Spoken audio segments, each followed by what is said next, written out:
মৌসুমের তৃতীয় দফায় বন্যার মুখোমুখি হতে যাচ্ছেন সুনামগঞ্জবাসীকে। এখন পর্যন্ত প্রথম দফা এবং দ্বিতীয় দফা এবং পরে তৃতীয় দফায় বন্যার পরিস্থিতি তৈরি হতে যাচ্ছে।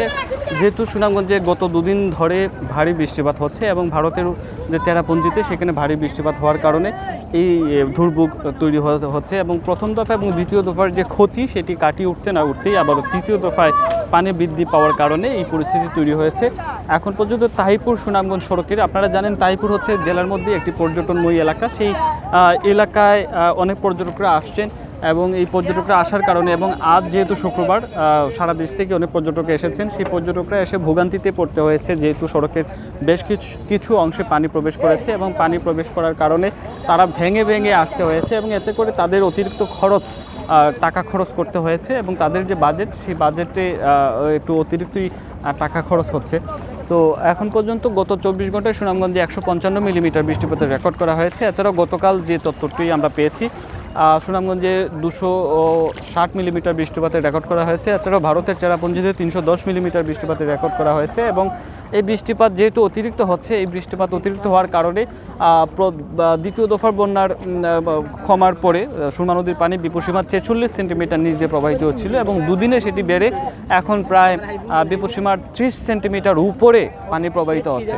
এবং কারণ হিসেবে বলছেন যে অনেকে মনে করছেন যে গত কয়েক বছর ধরে সুনামগঞ্জে অথবা ভারতের মেঘালয়ে যে বৃষ্টিপাতের পরিমাণ একদিনে সেটি অনেক গুণ বৃদ্ধি পেয়েছে এবং একদিনে অনেক পরিমাণ বৃষ্টিপাত হওয়ার কারণে সুনামগঞ্জের যে নিচু এলাকাগুলো আছে সেই নিচু এলাকাগুলোতে প্রথম প্লাবিত হচ্ছে এবং মানুষ ভোগান্তিতে পড়ছেন।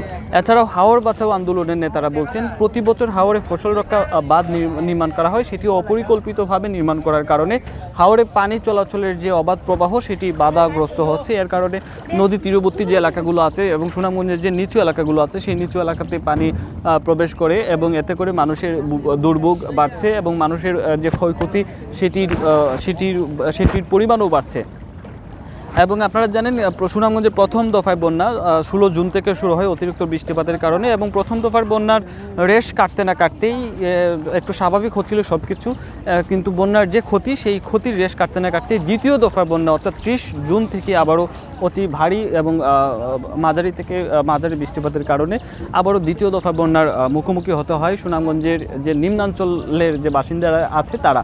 এবং দ্বিতীয় দফার যে বন্যা সেটিও ধীরে ধীরে স্বাভাবিক হচ্ছিল এবং বৃষ্টিপাত কম থাকার কারণে আবহাওয়া ভালো হওয়ার কারণে পানি কমে গেছিল এবং সুনামগঞ্জের প্রায় বিপদসীমার 46 সেন্টিমিটার নিচ দিয়ে প্রবাহিত হচ্ছিল সুনামগঞ্জের সুরমা নদীর পানি।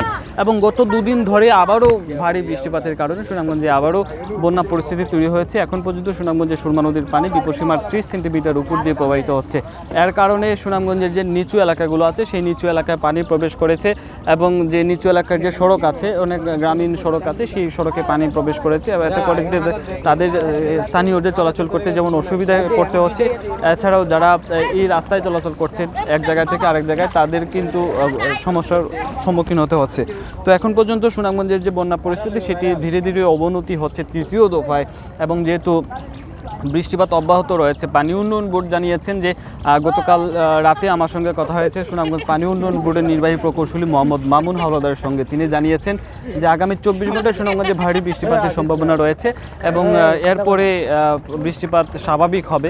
তবে আগামী 24 ঘন্টায় যেহেতু ভারী বৃষ্টিপাতের সম্ভাবনা রয়েছে সেহেতু বলা যায়, উনি জানিয়েছেন যে বড় ধরনের বন্যার কোনো আশঙ্কা নেই, এছাড়াও যে কোনো নিচু এলাকা প্লাবিত হওয়ার কোনো আশঙ্কা নেই বলে উনি জানিয়েছেন। তবে আমরা দেখেছি ইতিমধ্যেই সুনামগঞ্জের যে নিচু এলাকাগুলো আছে সেই এলাকাতে পানি প্রবেশ করেছে, বিশেষ করে তাহিরপুর সুনামগঞ্জ সড়কের যে ডুবন্ত সড়কগুলো আছে, যারা